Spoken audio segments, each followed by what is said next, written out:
जो ये आसाराम जी का केस था वो खुल गया है और क्या हिंदू समाज को करना चाहिए। किसी के पास में कर्तव्य शक्तियां हैं, या मान लीजिए किसी की साधना इतनी प्रगाढ़ है कि उसकी बात बोली हुई होने लगती है तो उसको धूर्त दिखाना शुरू कर देते हैं, उसको गलत दिखाना शुरू कर देते हैं। पॉलिटिकल पार्टी हो, बॉलीवुड हो, जर्नलिस्ट हो, सबका टारगेट, हर एक का नैरेटिव हमेशा बाबा रहे हैं। सैयद सुहेल और चित्र त्रिपाठी दोनों के साथ साथ लगभग 1 दर्जन से भी अधिक रिपोर्टर्स और जर्नलिस्ट का नाम है, जिसके अंदर की 10 वर्ष की लड़की का वीडियो मॉर्फ करके प्रस्तुत किया गया। ये फैब्रिकेटेड स्टोरी निकाल करके इस प्रकार से प्रस्तुत की गई, जिसके के लिए आज तक इतने साल से वो सजा काट रहे हैं। यानी कि जिसका भी स्टेटस बढ़ना शुरू होता है उनको कोई ना कोई फैब्रिकेटेड केसेस में फंसाया जाता है। मैं स्वयं भी बहुत छोटी थी तो मैं एक बार अर्चना बाबू के प्रोफेशन में गई थी। मैंने देखा था उनका सारा का सारा बिजनेस कोरोस जैसे लोगों के ऊपर चलता है। जस्टिस तो सिर्फ मुसलमानों को मिलती है इस कंट्री में, वो भी बेल पहली सेटिंग में। यूके को इंडिया का अपलिफ्टमेंट बिल्कुल पसंद नहीं है। मैं समझता हूँ आपका इशारा किधर है कि ही विल बी बैक, और जब वो वापस आएंगे तो उनका जो शराब है वो किस किस पे गिरेगा।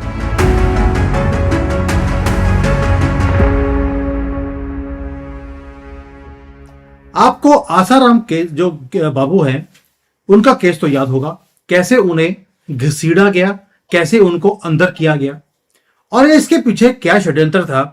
इसमें पॉलिटिकल पार्टीज इन्वॉल्व थी, इसमें जर्नलिस्ट इन्वॉल्व थे, इसमें पूरा कबाल लिब्रांडुओं का इन्वॉल्व था। एक केस बनाया गया और उनको अंदर कर दिया गया। मैं कोई उनका फॉलोअर नहीं हूं, मैं फॉलोअर हूं सनातन का। और ये जो हमारे जिसको हम गुरु बोलते हैं, इनको एक एक कर हमेशा सिस्टम वही रहता है, कोई ना कोई लड़कियों को तंग किया दिखा देंगे और इनको पकड़कर अंदर कर दिया जाता है हमारे कोर्ट्स की तरफ से। लेकिन दूसरी तरफ हम देखते हैं कि ओपनली आप क्रिश्चियंस के जो वहां पे चर्चेस के अंदर क्या कुछ हो रहा है, फादर मदर को नहीं छोड़ रहा, सिस्टर को नहीं छोड़ रहा, वो किसी को छोड़ता नहीं है, लेकिन पकड़ा नहीं जाता। और उधर से मौलवी भी हर रोज हलाले करवाते हैं और करते भी हैं। लड़का हो, लड़की हो, औरत हो, बूढ़ी हो, किसी को छोड़ते नहीं, लेकिन कोई सुनवाई नहीं, कोई केस नहीं, कुछ नहीं। और अगर कोई केस हुआ भी तो रात को बेशर्मी की तरह हमारे कोर्ट्स खुलती हैं और वहां पे उनको बरी कर दिया जाता है 2 घंटे के बीच में। और कोर्ट में कौन सी कोर्ट बोल रहा हूं, ये हमारा चीफ जस्टिस ऑफ इंडिया के पास ये कोर्ट में केसेस जाते हैं। वो बोलते हैं नीचे केस मत लेके जाना, सालों लग जाएंगे, हमारे पास लेकर आओ, हम बरी कर देंगे। तो इसके ऊपर बात करेंगे कि अब जो ये आसाराम जी का केस था वो खुल गया है, अब इसके ऊपर होगा क्या और क्या हिंदू समाज को करना चाहिए इस सारी चीजों के विरोध। जिया जी हमारे साथ हैं, एक्टिविस्ट हैं, आप जानते हैं इन सबको। और जिया जी, जय सिया राम। जय सिया राम। शुरू से लेकर आज तक पॉलिटिकल पार्टी हो, बॉलीवुड हो, जर्नलिस्ट हो, सबका टारगेट, हर एक का नैरेटिव हमेशा बाबा रहे हैं, हमेशा पुजारी रहे हैं, कभी भी मौलवी नहीं रहा। जैसे कि हमने पहले भी बोला है कि हवस का पुजारी कहते हैं, हवस का मौलवी नहीं कहते, हवस का मुल्ला नहीं कहते, हवस का पुजारी बना देते हैं।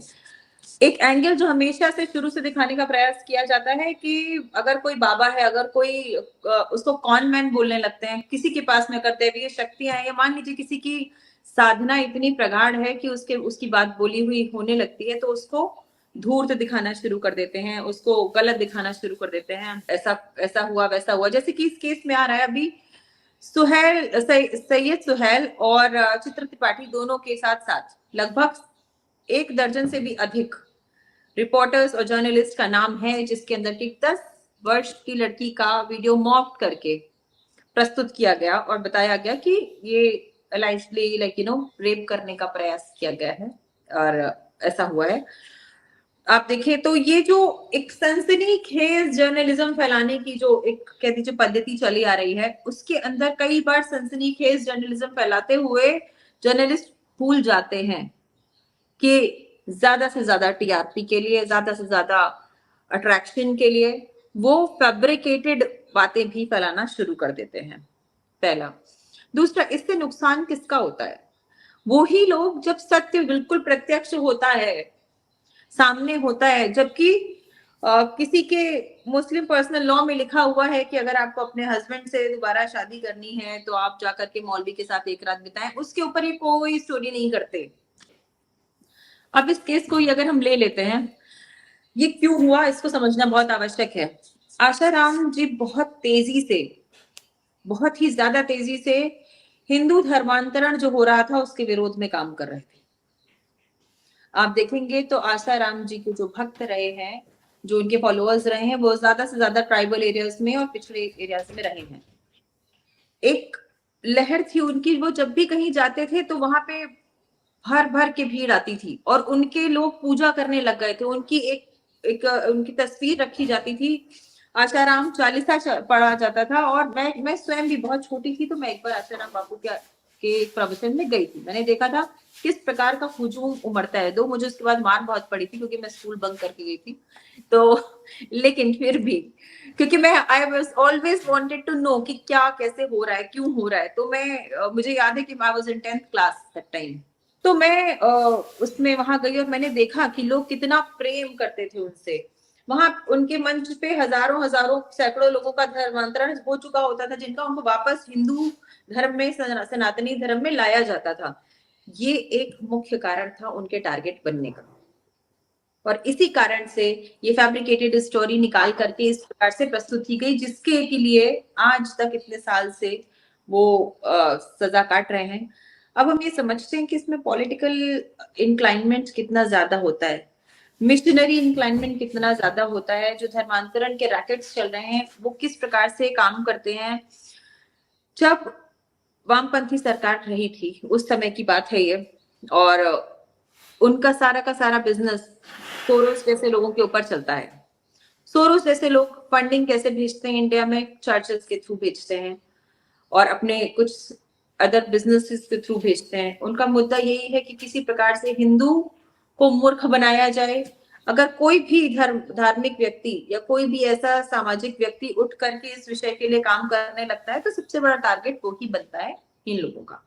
इसीलिए ऐसा हुआ। दुख की बात यह है कि जितने भी आपके जर्नलिस्ट हैं उनमें से अधिकतर हिंदू हैं।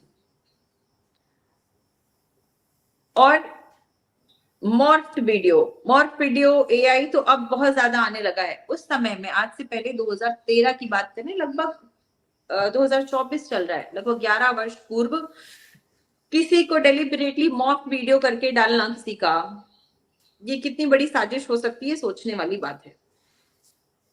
क्या इसके पीछे कितनी बड़ी राजनीति हो सकती है, इसके पीछे कितने लोगों की प्रमोशंस और कितने लोगों के फंडिंग्स अटैच्ड हो सकते हैं, ये सोचने वाली बात है। तो ये जो भी केस हुआ और अब भी जो बचाव के प्रयास किए जा रहे हैं, मुझे लगता है, और न्यायपालिका जिस प्रकार से काम करती है वो भी देखने वाली बात है कि इस विषय को अब 11 साल बाद 11 साल लग गए इस विषय को उठाने में कि वो वीडियो मॉक थी। वहीं अजमल कसाब की हैंगिंग का केस हो या किसी बाबा मौलवी का केस हो, तुरंत सब जागृत हो जाते हैं। यानी कि जिसका भी स्टेटस बढ़ना शुरू होता है उनको कोई ना कोई फैब्रिकेटेड केसेस में फंसाया जाता है और अंदर करवाया जाता है। इतना बड़ा षड्यंत्र। और क्या हमारे न्यायपालिका, जो कि आपको मालूम है मैं उसको चीफ जस्टिस नहीं बोलता हूं, लोग बोलते हैं, मैं बोलता हूं नॉन जस्टिस। ये जो नॉन जस्टिस वाले हैं हिंदुओं के लिए, जस्टिस तो सिर्फ मुसलमानों को मिलती है इस कंट्री में, वो भी बेल पहली सेटिंग में। ये इसका जो ये न्यायपालिका को समझ नहीं आती और हिंदुओं को भी समझ नहीं आती। बिल्कुल। देखिए, तबलीगी जमात का नाम आपने सुना होगा। जब कोरोना चल रहा था, तबलीगी जमात का एक मौलाना था। वो मौलाना जो कि सबको बोल रहा था कि यहां वहां जाओ और भारत में जाके यहां वहां थूको, ठीक है। वो मौलाना सऊदी अरब भाग गया, ये तबलीगी जमात का मौलाना, ठीक है। इस मौलाना को कोई नहीं पकड़ पाया आज तक। वहीं हमारे जैसे गुरुओं की बात आती है, वहां तुरंत ये लश्कर लेके, लॉ लश्कर लेके एक घेरा वार करके उनको पकड़ लेते हैं। इसमें एक बहुत बड़ी साजिश और भी चल रही है जो कि अब धीरे धीरे लोगों को समझ में आना शुरू होगी। ये बहुत छोटा षड्यंत्र नहीं है, बहुत बड़ा षड्यंत्र है। जब कोई भी बाबा, कोई भी धर्मगुरु, कोई भी अच्छा व्यक्ति ऐसे काम करते हुए बढ़ रहा होता है तो एक स्लीपर सेल जो वामपंथियों की वो उनसे अटैच की जाती है। एक उस स्लीपर सेल के अंदर कोई ना कोई मीडिया कर्मी हो सकता है, कोई ना कोई कन्या हो सकती है इस प्रकार की कि वो रेगुलर जाती आती है, रेगुलर मिलती है बाबाओं से और फिर एक दिन अचानक से उन्हीं के आश्रम में रहने लग जाती है और अचानक से उनके ऊपर रेप का केस लगा देती है। और ये सुनियोजित ढंग से होता है। आप देखेंगे जो भी बाबा तरक्की कर रहा होगा उसको सबसे पहले क्राउन वाले लोग पकड़ते हैं। यूके को इंडिया का अपलिफ्टमेंट बिल्कुल पसंद नहीं है। हमने उनके मुंह से भारत छीना है। हांगकांग, यूके एंड शंघाई, आपको पता है ऐसे कुछ जगह हैं जहां पे कि पूरे के पूरे बैंक्स मशहूर हैं ये सब काम करने के लिए। और वहां से कुछ लोग प्लांट किए जाते हैं जो कि ऐसे धर्म गुरुओं के पीछे लगते हैं, उनके साथ कुछ समय बिताते हैं, उनके साथ सब जगह दिखते हैं, उनके साथ अपने सोशल मीडिया, अब तो सोशल मीडिया है लेकिन पहले मीडिया प्लेटफॉर्म्स पे भी दिखते हैं और बाद में एक दिन कुछ कांड कर देते हैं और वो कांड होने के बाद में तुरंत बाबा जेल पहुंचा दिए जाते हैं। क्यों? क्योंकि वो साक्ष्य पहले से इकट्ठे किए जा रहे होते हैं इतने लंबे समय से।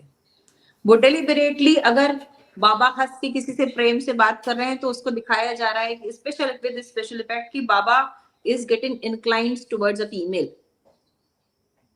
वो एक सिनेरियो क्रिएट किया जा रहा है और ऐसा अभी भी हो रहा है। अभी भी वो धर्म गुरु, वो बाबा जो कि धर्म के लिए काम करने का प्रयास कर रहे हैं, सनातन की यात्राएं निकाल रहे हैं, सनातन के लिए काम कर रहे हैं, उनके आसपास ऐसे लोग भेजे जा रहे हैं और ऐसी स्थितियां क्रिएट की जा रही हैं जहां पे कि एक दिन अचानक से आपको पता चलेगा कि फला फला बाबा की गिरफ्तारी हुई क्योंकि उसने मॉलेस्ट किया किसी को। जी, मैं समझता हूं आपका इशारा किधर है, लेकिन जिया जी एक चीज और देखिए आप, बांग्लादेश में हमारे एक धर्म गुरु को पकड़ा गया, वकील नहीं मिल रहा उसको, लेकिन अगर भारत में जिहादियों के लिए के अगेंस्ट कोई केस हो, कोर्ट रात को खुलती है, रात को 2 बजे भी वकील भी मिल जाता है और वो हिंदू होता है हमेशा। क्या यही हमारा डबल स्टैंडर्ड है जिसके कारण 1000 साल हम भी गुलाम रहे और हिंदुओं को कभी समझ आ नहीं सकती? ये बहुत बड़ी कमी है हमारी। हमारा देश अपनों से ही हारता है और अपनों से ही हारता आया है। हमारे धर्म के ऊपर, हमारे कंट्री के ऊपर, हमारी संस्कृति के ऊपर एक डायरेक्ट अटैक है। वो बेशक वो वकीलों की तरफ हो, वो हमारे जो ये जजेस हैं उनकी तरफ से हो, वो ऑपोजिशन की तरफ से हो, पूरा का पूरा कबाल लिब्रांडुओं का लगा हुआ है कि किसी तरीके से हिंदूज को डिमीन किया जाए। और इससे बचने के लिए अब पहली बात तो यह है कि आसाराम जी का बाहर निकलना जरूरी है। शुरू हो गया है, पता लग गया है कि उन्हें फंसाया गया था और मुझे लगता है, उम्मीद है कि ही विल बी बैक। और जब वो वापस आएंगे तो उनका जो श्राप है वो किस किस पे गिरेगा ये वक्त बताएगा। So Manjari ji, thank you so much. It was a very very important topic which you have touched and I hope कि हमारे सारे धर्म गुरु बिल्कुल साफ सुथरे बाहर निकलें और आकर धर्म का काम वैसे ही करें जैसे वो पहले कर रहे थे। इस देश को बचाने के लिए अब हम सबको ये लड़ाई में कूदना पड़ेगा। ये लड़ाई है, सामने वाला जिहाद करे और आप डेमोक्रेसी करें या आप संविधान की बात करें, नहीं होगा। Thank you so much for making this very very important video today.